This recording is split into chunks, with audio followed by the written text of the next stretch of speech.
नमस्कार। श्रद्धा, विश्वास और संपूर्ण समर्पण, ऐसे ही भक्त हैं कुछ नीम करौली वाले बाबा के। फेसबुक और एप्पल दोनों कंपनियों, दोनों ब्रांड्स के मालिक कहते हैं कि अगर बाबा का आशीर्वाद उनके ऊपर नहीं होता तो शायद इतनी बड़ी कंपनियां जो पूरे दुनिया में अपना नाम रोशन कर रही हैं, शायद इतनी बड़ी कंपनियां वह ना होती। तो आखिर नीम करौली वाले बाबा थे कौन? इनकी क्या हिस्ट्री रही है? इन्होंने कहाँ अंतिम सांस ली, कहाँ इन्होंने जन्म लिया? और बाबा के कुछ भक्त जो अपनी कहानियाँ बताते हैं, जो उनका चमत्कार बताते हैं, वो मैं आपसे शेयर करूँगा, जिसे सुनने के बाद आप भी बाबा के भक्त हो जाएंगे। तो वीडियो को आखिरी तक देखें। चैनल अभी तक सब्सक्राइब नहीं किया है तो सब्सक्राइब कर लें और साथ में बेल भी दबाएं। नीम करौली वाले बाबा, हांडी वाला बाबा, त्रिकोणीय बाबा या फिर कहें चमत्कारी बाबा, यह सब बाबा के ही नाम थे।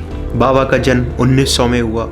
अकबरपुर विलेज का नाम है और फिरोजाबाद डिस्ट्रिक्ट उत्तर प्रदेश में यह पड़ता है। बाबा एक ब्राह्मण फैमिली में पैदा हुए थे। दुर्गा प्रसाद शर्मा इनके पिता का नाम है और वह एक जमींदार थे। लक्ष्मण दास शर्मा यही बाबा का बचपन का नाम है। बाबा बचपन से ही बहुत तेज से भरे हुए थे। उनकी आंखें, उनका शरीर जिस तरीके से अपना तेज उगलता था, पढ़ाई में वह बहुत तेज थे। इस वजह से दूर दूर के लोग उन्हें देखने आया करते थे और उनसे मिलने आया करते थे। इस वजह से उनके पिता बहुत गर्व अनुभव उन्हें हुआ करता था और अपने बेटे पर उन्हें बहुत नाज थी। धीरे धीरे जैसे बाबा बड़े होते गए, बाबा का तेज बढ़ता गया। फिर बाबा ने एक दिन अचानक घर छोड़ दिया और वह गुजरात चले गए। 8 साल उन्होंने वहाँ कड़ी तपस्या की और उस तपस्या के फलस्वरूप उनको 8 सिद्धियाँ भी हासिल हुई। आज के समय में अगर कोई एक बाबा एक सिद्धि भी हासिल कर लेता है तो वह इस संसार को जैसा चाहे वैसा बना सकता है। बाबा सिद्धियां पाने के बावजूद किसी भी आडंबर से, किसी भी दिखावे से दूर रहा करते थे। हमेशा एक ही कंबल में वह ट्रैवल किया करते थे और एक ही कंबल में उन्हें हमेशा देखा भी गया है। तो जानते हैं बाबा का नाम नीम करौली वाले बाबा कैसे पड़ा। एक बार फर्रुखाबाद यूपी, वहाँ एक गाँव पड़ता है नीम करौली। दरअसल बाबा एक बार ट्रेन में यात्रा कर रहे थे। ट्रेन में यात्रा करते हुए वह फर्स्ट क्लास डब्बे में बैठ गए। वहाँ टीटी आया। टीटी ने पूछा कि बाबा अपना टिकट दिखाएं। बाबा ने कहा मेरे पास कोई टिकट नहीं है। उनसे कहा कि आप फ़ाइन भरें। उन्होंने कहा मेरे पास पैसे भी नहीं हैं। तो ट्रेन रुकी हुई थी, सिग्नल पे जिस तरीके से रुकी हुई होती है। बाबा को वहीं उन्होंने बाहर निकाल दिया। जैसे ही बाबा को बाहर निकाला, ट्रेन का इंजन बंद हो गया। वह आगे नहीं चल पाई। बहुत मशक्क़त करी, इधर उधर लोगों को बुलाया गया, लेकिन तभी भी वह ट्रेन नहीं चली। तब टीटी को ध्यान में आया कि उन्होंने इस तरीके से एक फ़कीर को बाहर निकाला है, बाबा को बाहर निकाला है। तब उन्होंने आसपास बाबा को ढूंढा। वहीं बाबा उन्हें मिले और उनसे कहा कि बाबा आप हमारी ट्रेन में चलिए, ऊपर चढ़िए। तब बाबा ने उनसे शर्त रखी कि आप यहाँ पर एक स्टेशन बनवाएंगे। तभी से फर्रुखाबाद डिस्ट्रिक्ट का वह स्टेशन बना और नीम करौली वाले बाबा तभी से नीम करौली के नाम से फेमस हो गए। तब वह ट्रेन में बैठे और तब सडनली वह ट्रेन चल पड़ी। तो ये एक बाबा का चमत्कार था जिससे उनका नीम करौली वाले बाबा नाम पड़ा। बाबा के धाम वृंदावन में और कैंची धाम जो नैनीताल से कुछ किलोमीटर पहले पड़ता है, वह बहुत फेमस है और इससे ज़्यादा 100 से ज़्यादा मंदिर भारत में और विदेश में बाबा के हैं। बाबा जी को हनुमान जी का अवतार बताया जाता था, उनका आशीर्वाद उनके ऊपर बताया जाता था। इस वजह से 1964 में खुद नीम करौली वाले बाबा ने हनुमान जी का मंदिर भी बनवाया था। बाबा का कैंची धाम बहुत ज़्यादा फेमस है, जहां आज भी हर साल लाखों लोग दर्शन के लिए जाते हैं। नीम करौली वाले बाबा से हर कोई मिलने आते था, चाहे वो चोर हो, चाहे वो डाकू हो, चाहे वो करोड़पति हो या अरबपति हो, नेता हो, अभिनेता हो, सभी लोग बाबा से मिलने आया करते थे। एक बार जब दर्शन कर लिया करते थे तब खुद को वहाँ सरेंडर कर दिया करते थे। यह तेज और शक्ति बाबा के शरीर से निकलती थी, बाबा की आंखों से निकलती थी। बाबा यूँ तो हंसना खेलना बहुत पसंद किया करते थे, बट सडनली वह चुप बैठ जाया करते थे। लोग देखकर हैरान और परेशान हो जाया करते थे। कभी कभी बाबा बहुत रोने भी लगा करते थे। हमेशा कहते थे कि पूरी दुनिया को प्यार करो, भगवान तुम्हें खुद पर खुद मिल जाएगा। 1973 को बाबा की डेथ हो गई।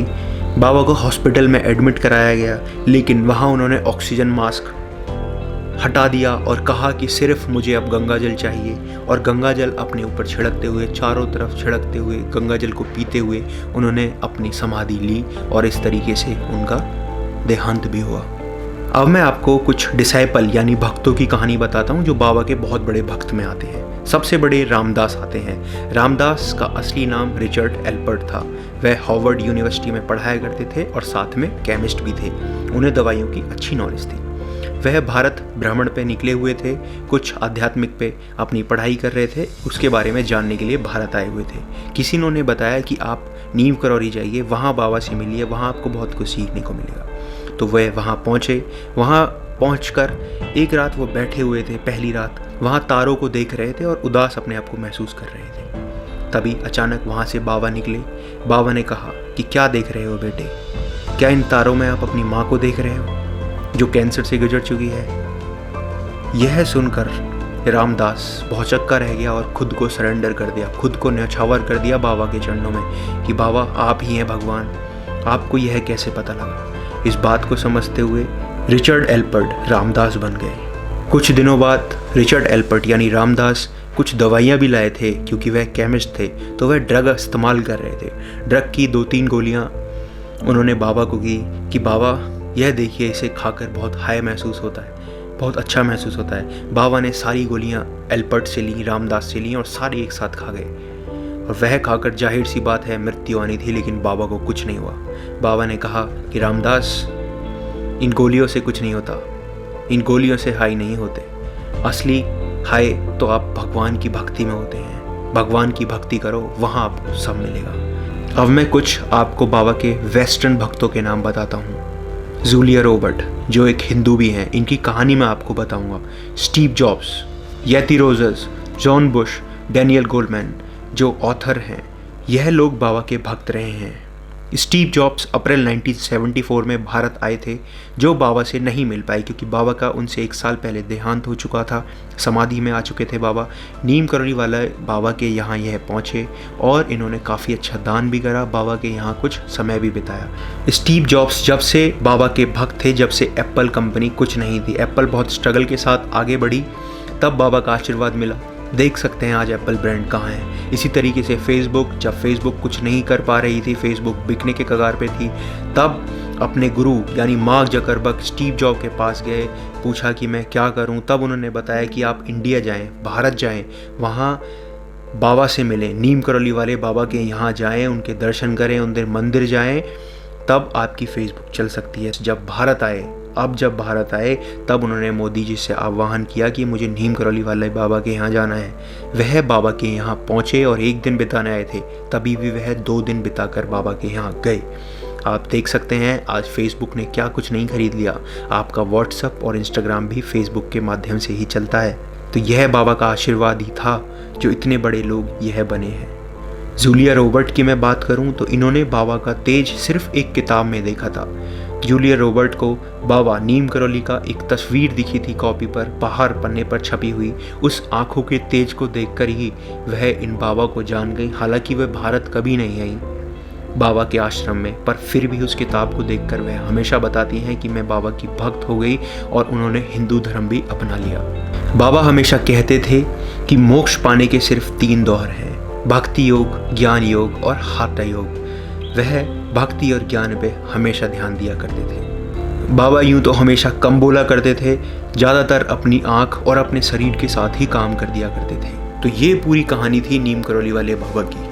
आप नीम करौली वाले बाबा के मंदिर पे गए हैं तो आपका अनुभव कैसा रहा है वो हमारे साथ शेयर करें। हम अभी तक गए नहीं हैं लेकिन आगे ज़रूर जाना चाहते हैं। अगर आप कुछ और बाबा के बारे में जानते हैं तो नीचे कमेंट बॉक्स आपके लिए खुला है, वहाँ आप लिख सकते हैं। वीडियो अच्छी लगी है तो शेयर ज़रूर करें, वीडियो को लाइक ज़रूर करें और चैनल सब्सक्राइब नहीं किया है तो सब्सक्राइब करें। और ज़्यादा ऐसी वीडियोस देखने के लिए चैनल को सब्सक्राइब करें। जिम और योगा, अपनी हेल्थ से रिलेटेड वीडियोस देखने के लिए जो आपको मोटिवेट करें, हमेशा अच्छा रखें, ऐसी वीडियोस हमेशा आपको यहाँ मिलती रहेंगी।